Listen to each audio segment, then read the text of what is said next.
breathed in the cool, pure air, tasting the rich oxygen and nitrogen. My eyes filled with tears. The sun hovered behind the horizon like an orange fireball. Sunny, that was the latest buzzword. It was talked about now with every breath, and suddenly I knew what it really meant. I stretched out my hand to feel the warmth, to touch its face. Then the timer squealed and a voice roared in my ear. Simulation room S23, your time is up. Please move to the fast decompression chamber. 2 hours later, I was back at the helm of my ship, the Zukabus, leaving the pleasure centers of the Malay archipelago behind. The nano-fabric of my pilot's seat massaged my body as I accelerated on full dipole drive, spearing into the black heart of the lifeless ocean like a nightmare shattering a dream. But the oceans were no longer as dead as they seemed. Scientists brewed gene cocktails and chromosome soups without sanction, rebreeding every life form within range of their test tubes. Mighty sharks, dolphins, even the greatest carnivores that ever lived. Primordial beasts that had terrorized the oceans 150 million years ago. The scientists did what they pleased, including creating new branches of life where evolution refused to go. They earned so many credits with their tinkering that even the most powerful computers struggled to keep up with the total. But behind the glittering facade of tungsten, titanium, and niobium, the calcareous whole of human existence was crumbling. The frequency of mass disasters increased dramatically. Amok runners, psychotics, high-tech slave drivers, gene adulterators, and slick techno-dealers prowled everywhere, plunging habitats and dwellings into chaos. My name is Emerald Deadeye Flint.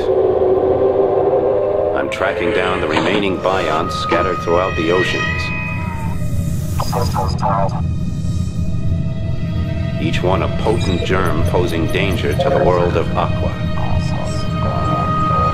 I carry out the Biont mission with my 4 wing pilots, Desgrange, Piccolini, Harper, and Bonham, and my onboard computer, Sally. My clients are international, representing every government.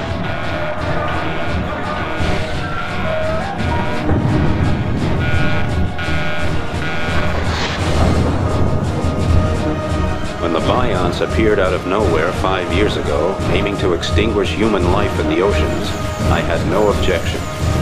On the other hand, it didn't hurt my cash box any to give humanity a short reprieve, so I went for the credits. But during the destruction of the Biont stronghold off Australia, called the Survion, my friend Han Long sacrificed her own life so I could place the final explosive charge. Now I don't sleep too easy. And I won't till every last remnant of the Biont threat has been eliminated. My last job was in Neapolis, the capital of the Atlantic Federation.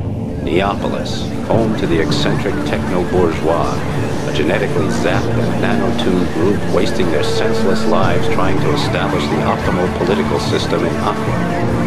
All the while, Neapolis sinks deeper and deeper into a slick of pseudo-democracy, racism, techno-devotion, and corruption.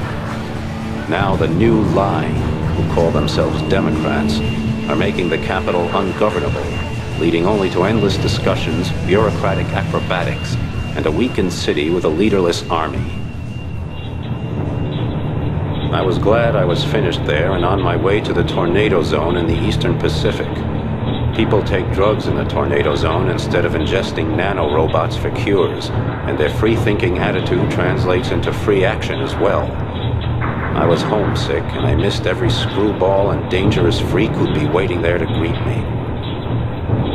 On the way, I made a short side trip to the Argentine basin to see my friend, El Topo, the mole. Nobody pulls strings like El Topo, who can get almost anything done behind the politicians' backs. El Topo murmured something to me about an important job, a secret scientific sensation.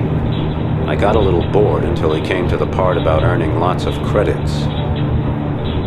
So I went to Magellan and spent a few hard hours at Mariner's Pride, a rotten workers' dive, where I downed mid-brain assassins with a few old friends. Just as the world turned into the carousel I was hoping to ride, I caught sight of some jerk clearing off with a Zuka bus.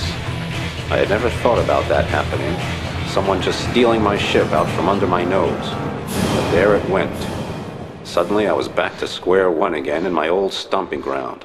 Broke, exhausted, and listing heavily.